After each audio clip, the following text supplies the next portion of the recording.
Hawes is located in a remote part of northern England, the Yorkshire Dales. But this village is anything but sleepy. That's in large part due to Councillor John Blackie. When the local post office, gas station, library and bus service were to be shut down, he helped turn them into community-run operations. He plans to combat the effects of Brexit the same way. You know, we've managed to be this self-reliant capital, as they call us elsewhere, and we'll hang on to as many services as we can. For example, the community-run gas station.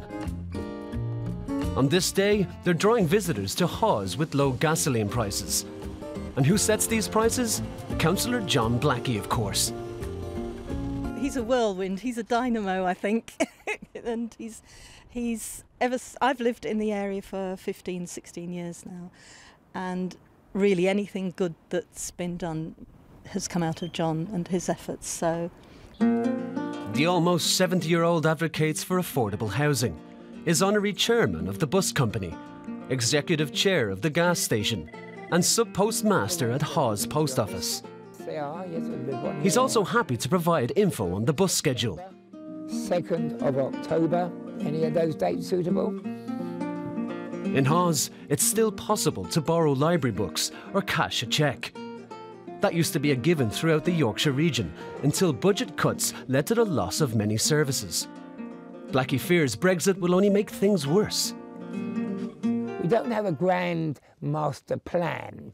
We deal with issues as they arrive, but we deal with them very quickly. And if there's a community solution, there won't always be, but if there is, we will find it and we will implement it. Just like they did in the early 1990s when the cheese dairy was slated to shut down. Blackie helped save the Wensleydale Creamery together with David Hartley, who is now its managing director. The employees simply took over the business.